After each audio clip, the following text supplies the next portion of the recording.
Hello everyone, welcome to my channel Shilpi's cooking world. আশা করছি সবাই ভালো আছেন।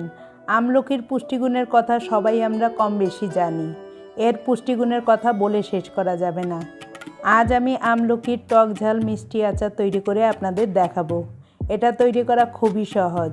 আশা করছি এই রেসিপিটি সবার খুব ভালো লাগবে। রেসিপিটি ভালো লাগলে আমার চ্যানেলটি সাবস্ক্রাইব করে পাশে থাকা বেল আইকনটি ক্লিক করবেন। চলুন তাহলে রেসিপিটি দেখে নিই। আমলকির আচার তৈরি করতে এখানে আমি 250 গ্রাম আমলকি নিয়েছি। আমলকিগুলোকে প্রথমে আমি ভালোভাবে ধুয়ে পরিষ্কার করে নিয়েছি। আমি এই সাইজের আমলকি নিয়েছি।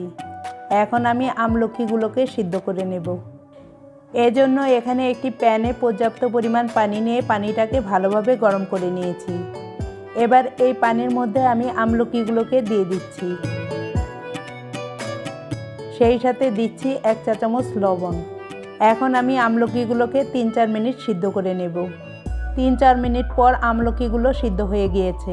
আমলকির কালারটা যখন চেঞ্জ হয়ে যাবে তখনই বুঝতে হবে আমলকিগুলো সিদ্ধ হয়ে গিয়েছে।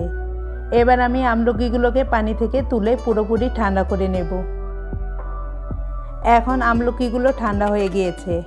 এবার আমি আমলকিগুলোকে হাতের সাহায্যে ছোট ছোট করে টুকরা করে নেব।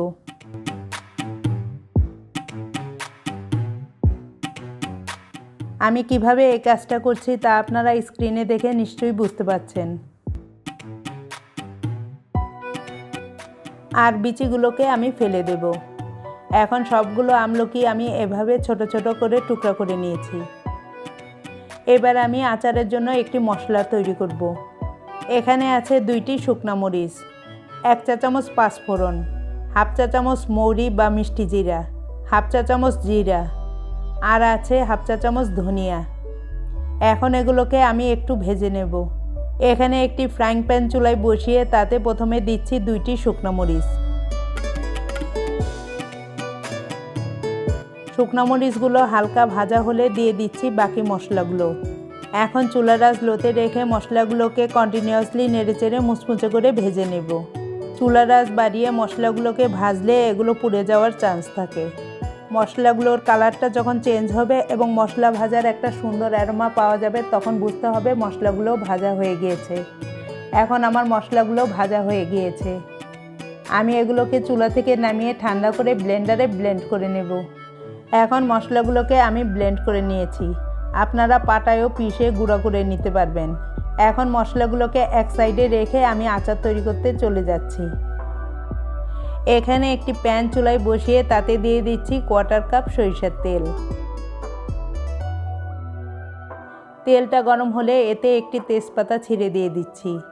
আর দিচ্ছি 2টি আস্ত শুকনো মরিচ, 1 টুকরা দারচিনি ও 2টি এলাচ। গরম মশলা ইউজ করলে আচারের ফ্লেভারটা ভালো হয়। এখন গরম মশলাগুলোকে একটু ভেজে নেব। গরম মশলা ভাজার সুন্দর অ্যারোমা বের হলে দিচ্ছি 5-6 কোয়া রসুন। এখন রসুনের কোয়াগুলোকে হালকা ভেজে নেব।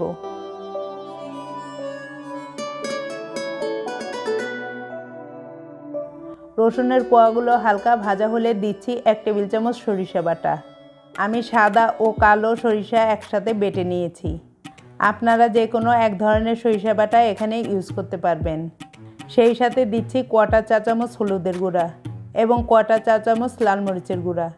এতে আচারের কালারটা সুন্দর হবে। আর দিচ্ছি 2 টেবিল চামচ তেঁতুলের পাল্প। এবার মশলাগুলোকে একত্রে ভালোভাবে কষাবো। মশলাগুলো কষে গেলে দিচ্ছি টুকরা করা আমলকিগুলো। সেই সাথে দিচ্ছি 1/2 কাপ আখের গুড়। আপনারা গুড়ের পরিবর্তে এখানে চিনিটাও ইউজ করতে পারবেন। এখন সব কিছু একত্রে ভালোভাবে মিশিয়ে নেব। এখন গুড়টা পুরোপুরি গলে গিয়েছে। এবার আমি কিছুক্ষণ আচারটাকে জাল করে নেব। কিছুক্ষণ জাল করার পর দিয়ে দিচ্ছি 1 টেবিল চামচ হোয়াইট ভিনেগার। ভিনেগার এখানে ইউজ করলে আচারটা অনেক দিন পর্যন্ত ভালো থাকবে। আর দিয়ে দিচ্ছি স্বাদমতো লবণ। এখন সব কিছু একত্রে মিশিয়ে আরও কিছুক্ষণ এগুলোকে জাল করে নেব। এখন আচারটা ঘন হয়ে এসেছে। এ পর্যায়ে দিয়ে দিচ্ছি আগে যে আচারের মশলাটা তৈরি করে রেখেছিলাম সেটা। সবশেষে দিচ্ছি 1/4 চা চামচ বিট লবণ। বিট লবণ ইউজ করলে আচারের টেস্টটা চটপটা হয়। এখন আবার সব কিছু একত্রে মিশিয়ে নিচ্ছি। আমি সব উপকরণ যতটুকু পরিমাণে এখানে ইউজ করেছি সেটা 250 গ্রাম আমলকির জন্য। আপনারা বেশি পরিমাণে আমলকি দিয়ে আচার তৈরি করলে উপকরণগুলো সেই অনুযায়ী বাড়িয়ে দেবেন। আমলকির আচারটা এখন আমার তৈরি হয়ে গিয়েছে। আমি এগুলোকে চুলা থেকে নামিয়ে নেব।